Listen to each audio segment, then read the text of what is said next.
Hi, it's me again with CorelDraw Tips and Tricks. Wasn't planning on making the second video, but I'm still going to make a part 3 on how to make this almost exactly like this if you didn't watch part 1. But I figured that it'd be so easy to show people how to put a drop shadow around this.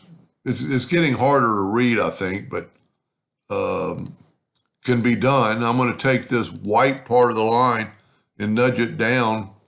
And I'm going to make a duplicate and nudge it down further. I'm going to take the one and fill it in with blue and take away the outline.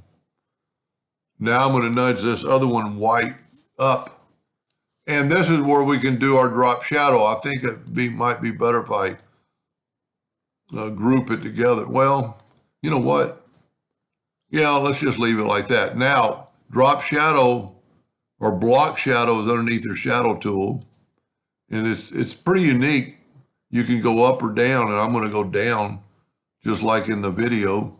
Now, it made it black, but that's no problem.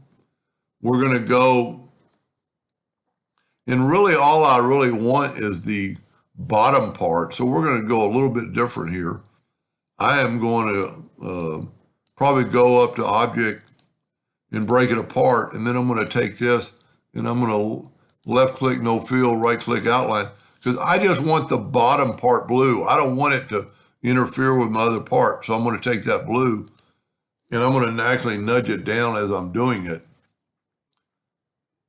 And I don't know what that line's about. I'm just not quite on it. Well, that'll work. Now, if we nudge that up twice, look at that. It's giving us a drop shadow with that white line around it. That blue line I would probably make disappear in the future. And I just realized I don't have any, I didn't ever put any blue on the part of the D, so we can take that right now and fill that in. So that's how easy to make the block shadow. And the reason I didn't put the whole thing up there is because it's going to make it harder to read with all the blue, even though if we go to Object, Order, Back a Page, and then take the yellow box, Object, Order, Back a Page. It makes it harder to read because that other stuff is there.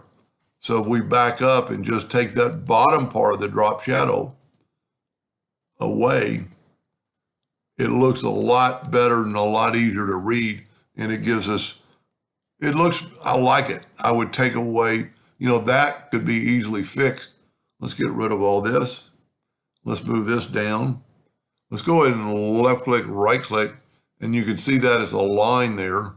So a way we could fix it is just take the shape tool and just move that node over there.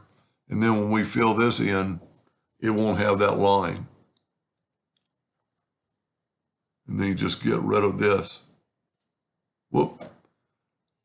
Always do that, forget to turn off the smart fill tool.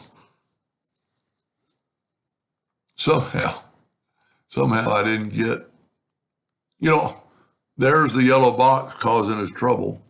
The yellow box is going to stop like it should, stop the fill. So and then I got my line back now. Let's get rid of that. Let's take all this. Yeah, my line's separate. There we go. That looks pretty good, if I do say so myself. Anyway, stay tuned for part 3. Hope that helped. Thank you for watching.